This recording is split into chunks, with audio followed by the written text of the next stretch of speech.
Hi, I'm Matt, and today we're putting two very popular kayaks head to head that Hobie do. We're talking about the Mirage Outback and the Revolution 11.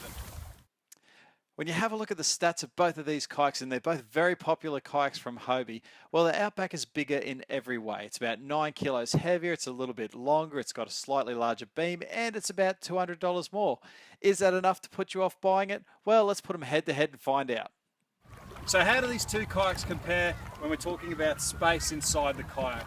Well, when it comes to leg length, the Outback's 115 centimeters from the back of the seat to my full leg extension, whereas the Revolution is 110. So look, quite comfortable here. Let's jump in this and see how it looks. All right, so how does the Revolution compare when we get inside it? Well, look, 5 centimeters, it doesn't seem like a lot in this one. However, I do notice that there isn't as much room inside between the two gunnels. A bit of an issue when you're doing some fishing though.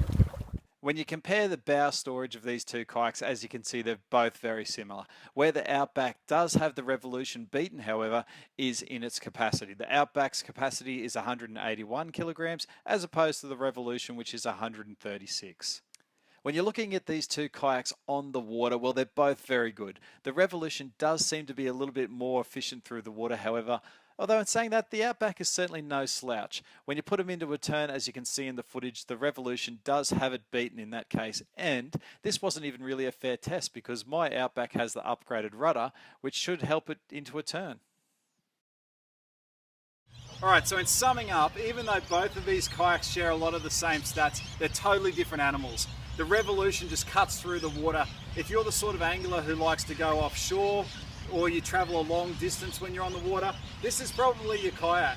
Although the Outback, it just does everything well. It's just a real jack of all trades. Whether you're dragging it through the bush, chasing some bass, or if the weather's good, you still can get offshore. So I guess it's really up to you at the end of the day. The Outback is a real fisherman's kayak though. Although if you want to do a little bit of paddling, the Revolution does cut through the water a little bit better, but for the real gun-ho angler, I'm thinking the Outback.